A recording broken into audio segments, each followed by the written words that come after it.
It's not easy being a Liverpool fan, is it? I originally recorded this video yesterday talking about the prospects of Zubimendi joining us. And then after I recorded the video and edited it, the news broke, whilst I was in the process of editing it, the news came out that Zubimendi had turned us down. But I want to start off by saying I actually don't blame him for turning us down. Obviously, Sociedad are his hometown club. And I feel like as Liverpool fans, we should kind of understand that, especially with the whole Gerrard to Chelsea and probably what we're going to end up experiencing with Trent and Real Madrid if his contract situation dwells on much further. So the fact that he turned down the prospect of joining us, it doesn't bother me from the player perspective. But what does bother me is the way that we went about our business. So I also want to clear up a little bit of misinformation that I've heard online, not from everybody, but from a few people talking about this, where they've spoke about Liverpool should have just triggered the release clause. So in Spain, the release clause doesn't quite work in the way that Liverpool can just trigger it. It's essentially a buyout clause for the player to buy out his contract. So what Liverpool would have needed to do in that situation is donate him or give him the money to buy out his contract, and then he would have then gone and paid it. So I don't know if there was a point where there wasn't a guaranteed yes from that point of view, but at the same time, if Liverpool had given over the £60 million or £50 million, whatever it was, there's no guarantee that him or his agency or whoever it was would have transferred that money over to La Liga to buy out his contract. That being said, they did get the yes, so there's a couple of things about this that annoy me, and I want to go over them. So I've also loaded up Football Manager, and luckily, because we haven't signed anyone, I haven't had to download a new database, which is quite bad, really, in the sense of the only difference between this team here, or you'll notice that I have Edison, but that's just because it's a game that I'm playing, is that we still have Thiago and Joel Matip. But other than that, the Liverpool team is pretty much as it is. So what I'll do is put the players in there, and then we can go through talking about what I think will happen. So what I think, the reason why I think that Zubimendi was a good signing for us is because Liverpool have this problem, and it's something that I've noticed last season under Klopp, even probably the year before, and it's also something that I've noticed in pre-season quite a lot as well, and that is that we constantly gift a chance to the opposition through bad passing. And I don't know whether that's a result of players not being confident with the ball, players not being able to do very well under pressure, or we just don't have a player that knows how to pass the ball from once the midfielders receive the ball from the back four to then push the ball forward and try and attack from there. Whether it's a tactical thing from Arne Slot or whether it's something that they're currently learning and it will get better at, I don't know. And the reason why Zubimendi was good is because he can do that defensive midfield role in the sense of he can make the tackles, he can win the ball back. Not only does he win the ball back sort of in this position around here, but he's not afraid to push up a little bit higher and sort of win the ball back around here or even over here. And then once he does win it, he has that ability to play a pass to the attacking players, which if you look at the way that Liverpool have scored some of our goals, namely the Salah goal against Arsenal and then the Diaz goal against Sevilla, where he was squared from Szoboszlai, is that we tend to get the ball from the goalkeeper. He then plays a long ball here, where you'll have the striker who knocks the ball down to one of the midfielders, and then they play the ball across to the side, where the winger will then run through, and in Salah's case he scored, but in Szoboszlai's case he got here and then squared it across to Diaz. We don't have that midfielder that can do that role. McAllister, yes. But aside from that, can Gravenberch do it? Potentially, but I've not seen it from him. Can Curtis Jones do it? I don't think so. Can Wataru Endo do it? No. And then when you look at the other players that we've got, they're good at particular roles, but they can't do everything. Gravenberch, I think, especially in the Sevilla game, he was very good at getting the ball and progressing the ball forward. whether it was running forward or whether it was just playing a pass forward. And then Wataru Endo, as we know, he's good at winning the ball back, or is okay at winning the ball back. But then from there, he gives away possession a lot. He's quite sloppy with possession. If he doesn't have a simple pass off, he ends up either running into trouble, giving the ball away, or he'll just play that simple pass. So that's why I thought Zubimendi was a good signing. The thing that annoys me when that transfer saga went down is probably the same thing that has annoyed everybody else. And that is that the fact that we didn't have an alternative, or the fact that we're now saying we're not going to look for an alternative, for me is quite shocking.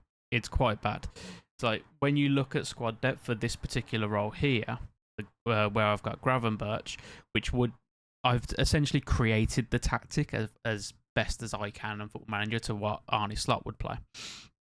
And it's this kind of role here. Now, what I have done is got just a couple of pictures to show you of the way Liverpool tend to build, or the way that this is how Slot set up at Feyenoord, and I assume it's going to be the same way he's going to set up at Liverpool, is the way that our two centre defenders will split and kind of create a back three with the goalkeeper. We then, the fullbacks will kind of come in a little bit narrower, so you'll kind of see them pretty much the width of the box. And then it's this role here, the number 6 in the middle. McAllister can do this role here, the number 10. And then here would be our attacking midfield. We've seen that the kind of attacking midfielder, whether it's been Elliott or Szoboszlai, they've kind of operated more on the right-hand side. And then it's the opposite. It's the centre midfielder then that will kind of make this run here. So we saw for Curtis Jones's goal against Man United, he made that run more to the left-hand side of the pitch, which then created that opportunity for Salah to square the ball across for him to score the goal. So that's the one picture, but this one here I find the most important because it kind of shows the importance of the role that we're looking for. So again, it's this role here. Now what you'll notice is here you've got the fullback kind of coming inside to do that inverted fullback role, which we saw from Trent last season, but we have seen Tsimikas do it in the pre-season games as well. So I think it's going to be a case of when one fullback inverts, the other one will stay wide. And so it's not going to be just the left-hand side or just the right-hand side. They'll be kind of taken in turns. And then the same here where you've got the attacking midfielder, the wide player coming across. It'll be either the left or the right. It won't be both of them together. So it's this role here. And the role of this player is that if the left-hand side cuts in, then he's going to shuffle across to then create that double pivot with one of the fullbacks and him. And then vice versa, if Trent or Bradley, for example, was to come inside, he'll then shuffle across to the left. But again, his role is to win the ball and then try and progress it forward. Again, this here would be McAllister, who would push further forward. And then you'd have Szoboszlai, who would then create this kind of double box in the centre. And then Salah, Diaz or Gakpo. I think Gakpo would probably be the player that starts the most. And then Jota or Nunez up front. So I thought that those were quite good to show so that we can see the kind of role that we're looking for. So loading Football Manager, realistically, we only have 3 choices from what I can work out. The first one is Gravenberch. And I feel like Gravenberch will be the one that's going to start, at least for the Ipswich game, probably for the Brentford game if we don't bring someone else in at that point. We have Bajcetic, who we've already said that we're willing to loan out, so it's unlikely to be him. And then the third and the final choice for that would be Endo. And I have issues with Endo. Again, I think if he was just to win the ball back and then do a simple 5-yard pass, I'd be okay. Not overjoyed with it, but I'd be okay with it. But if he's also meant to do that role, because what we also have to remember is that when the two centre-backs split, and then he kind of goes into the middle, we're inviting all the pressure onto ourselves. And I don't think Endo does very well when he has that pressure coming onto him. And what Liverpool do, or what Slot's done also at Feyenoord, but at Liverpool, we see these kind of staggered lines like this. So if Endo was to receive the ball here, it'd be looking for the pass to go from Van Dijk into him, and then forward. But I don't think Endo is that player. I don't think Jones is that player. I think Jones is calm on the ball. He's quite good on the ball. But again, winning the ball back, I don't think... Also, Jones seems to be a player for me that he requires quite a lot of time on the ball. Like, he's good at dancing away from like a player or but when he's got the pressure coming into him, where he's going to receive the ball with like a player already on him, I don't know if he can do that job. He looked good in some games, and then in other games he didn't look quite so good. So that's to be seen. But then when you think we've only got Gravenberch, Bajcetic and Endo, but then Bajcetic is going to go out on loan, so that means that we've only got Gravenberch and Endo. One of them is not a defensive midfielder, and the other one isn't a progressive midfielder. So we don't have an option in that. And the thing that annoys me is that when we're going to sign Zubimendi, I can't understand why we've just kind of gone to him, okay, we want to buy you. This is what we're willing to offer you. And then we kind of said, take the weekend and see what you think, and then just sat there waiting around. We should have been out there looking for alternatives. They should have had a plan B, a plan C, and potentially even a plan D, just in case it all falls through. But instead, they've just gone, yeah, we're putting all our eggs in your basket. Don't let us down. And then he did. And then it's come out, I think that Richard Hughes was angry because he thought that the decision was agreed. And this is football. Players change their mind. Players go back on decisions. Players don't always do the things that you want them to. And then now we're in the situation that we're in. Then to come out and say, well, we're not going to look for a defensive midfielder anymore. We're not going to look for a number 6 anymore, is even worse, in my opinion. Because not only is he confirming that there wasn't working on potential other signings and potential other players, but he's also saying that he has we're just giving up. Even though they outlined that the number 6 was the priority position, they've just give up on it, and they're basically saying, no, we don't want that. Now, the reason why I have Edison in my team is because I originally thought that he would be the signing. I thought that he was the one that we wanted. Atalanta, they were looking, from what I've read, that they're looking at 3 midfielders, with O'Reilly being one of them, potentially Koopmeiners leaving to Juventus. I thought that we would basically have a deal in place for him. I thought that he, if you've ever seen Cop Talk TV, if you haven't, go and check him out. He's really good. He talks about stacking, where basically we already have that deal in place for like the secondary target, and then we can go on and we can chase the player that we really want, knowing that if that falls through, we can always fall back on the player that we've already got the deal in place for. But it doesn't seem like we have that. And I think personally, coming out and saying, oh, we're not actively looking for a number 6 anymore, I don't believe that. I don't believe that you can go from it's our priority position to, oh, we don't want it anymore in the space of one failed transfer. Like, that makes no sense for me. Like, yeah, he may have been your number 1 target, but as other channels have said, it's not like the number 2 target has worked out terribly for us in the past. Salah was a number 2 target. Mane was a number 2 target. There has been occasions where we wanted one player specifically. When that fell through, we went for plan B, and plan B worked out better than what plan 1 would have. I don't think anyone would ever convince me that Julian Brandt would have been a better signing than Mo Salah has been for us. But the thing that's starting to really concern me about Liverpool, aside from the fact that I come from a family of Birmingham City fans, and they seem to be more optimistic about this season than Liverpool when they just got relegated, says quite a lot about where we're at as a club. But if you've ever bought your own house, you'll kind of understand what I'm talking about here. I feel like if you buy your house and you know that your boiler needs replacing, but then you decide to wait until it breaks down, and then when that happens, you need to then fix the hole in the roof. You've got an issue with your plumbing, your electricity. I feel that those problems are now starting to come for Liverpool.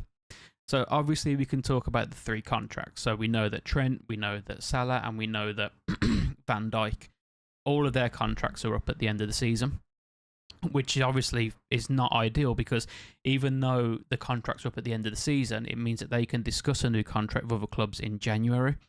So where Trent, for example, they've already started speaking about whether or not Madrid want him, whether he'd be interested in it. We've saw the rumours or the stories. Jude Bellingham's his best mate. In January, Madrid can actually approach him with an offer. And then Van Dijk and Salah. So if I'm being completely honest, I think Salah will go. I think that he's the one that we're kind of prepared to lose. And then we'll probably end up offering Van Dijk a new contract. The issue I have is that we don't have a replacement for Salah. Okay, we've got Ben Doak, but realistically, Ben Doak, looking at the friendlies that I've seen of him, he's very raw. He has the potential, but he's not there yet. And I don't think he's going to get there over the course of a season. And then after that, we don't really have anybody. Potentially, we could move Szoboszlai over onto that position, but I'm not a big fan of it. And then likewise, we could also potentially put Harvey Elliott over on that position, but I'm not a fan of him being there either. I think that he lacks the pace that what Salah has, and I like him more in the centre. You look at the goal that he set up for Carvalho, he has got that creativity. He's also got a good work rate in that kind of central area. So to not have a backup in place for Salah, we don't have a backup in place for Van Dijk, and whilst we do have a backup in place for Trent in Bradley, we only have Bradley. I think Stevenson, if that's his name, played in the preseason, but he's not on the same level as what Bradley and Trent are. That's not to say he won't be, but at the moment he's not. But then the other thing that kind of worries me is that Robertson is also in his 30s as well. So when you combine that, we should be now looking and preparing, like what we seem to be doing with Alisson. We should be looking and preparing for when these players finally decide to make that. I'll wait for the motorbike to go. We should be looking for the, to start bringing through a succession plan for the players that are starting to become into their early 30s. But we haven't got that. Tsimikas, in my opinion, is not the ideal backup for Robertson. Although I will say I do think he had a good pre-season. Him and Kwanzaa were probably the two players that I was most impressed with. I watched every game, and I was really impressed with both of those two. I was also kind of impressed with, but I was also impressed with Carvalho, especially with his 2 goals. I thought he played quite well, but I'm not disappointed in the selling of Carvalho. I think we look at it because of the lack of transfer business that we've done, but realistically, Carvalho went to Brentford, and no disrespect for them, if Carvalho was good enough to be in the Liverpool team, you would expect teams of a higher stature, again, no disrespect to Brentford, to be looking at him. So the fact that we've sold him, I think, was kind of an admission that he's not good enough to get into the Liverpool team. He's not going to break in ahead of the likes of Diaz or Gakpo or Nunez if we decided to play him over the wing, or Jota if we decided to play him over on the wing. So therefore, getting £30 million for him, in my opinion, was a good bit of business. But yeah, so we're not fixing the potential problems that are going to come down the line. Instead, Mamardashvili, to solve a problem with Alisson that we don't have. And instead, I think that that's just creating unease around the fan base, because now we're starting to worry, well, what's going on with Alisson? Because I think he's still got 2 or 3 years left on his contract, but to sign Mamardashvili and then say we're going to loan him out for a season, for me, suggests that Alisson's not going to stay here for that long when he's only 31. We could easily keep Alisson for another 5 years. Like, he's that good that he could play until his late 30s. So that's a worry. Also, Endo as well is in his 30s as well. So we're making it very, very difficult for ourselves, because, as we've already said, the problem that we're going to have with signing a DM is that now people know we're desperate for a DM, the price suddenly goes up. When we lose Salah and people know we need a replacement for him, the price suddenly goes up. I know we've been linked with Bakayoko, but nothing's come of that. So if we leave it any longer, or we're probably already at that point now, where clubs are going to start saying, well, this player's worth this much because we know you need him, and that's why you've identified him. We know you're desperate for him. And then it'll be the same for Van Dijk. I think Van Dijk will be impossible to replace for us at this moment. And then when we do identify an out-and-out replacement for him, or at least a defend, like if the future plan is going to be, for example, Kwanzaa and Konate, we need to get that third choice. But to lose a player of Van Dijk's quality and to not have a plan in place, it's really bad. And the same for Robertson. Whilst yes, Tsimikas can do a job, I've not seen enough of Tsimikas. Like, there's a reason why when Tsimikas was fit again last season after getting injured, a lot of people still preferred Gomez in that position, even though Gomez isn't left-footed. So again, I have been impressed with Simicast in pre-season, so it might be a case that with these new tactics, with these new instructions, maybe Arne Slot is a bit more hands-on with the players, that they will improve in the role that we want them to play. But I think it's going to be an issue, if not next season, then definitely. Like we should be buying these players now. We should have got the DM sorted straight away. The left back and the centre back we should have got sorted straight away. I know there's been talk of getting another forward player, another striker potentially, but I don't think we should buy a striker at the moment. I'd like to give Nunez one more season. I think if you take a look at Jimenez, who at Feyenoord when Slot was there, Slot actually made him to be quite a potent striker. So I'd like to have at least one season with Slot to see how Nunez can improve under him.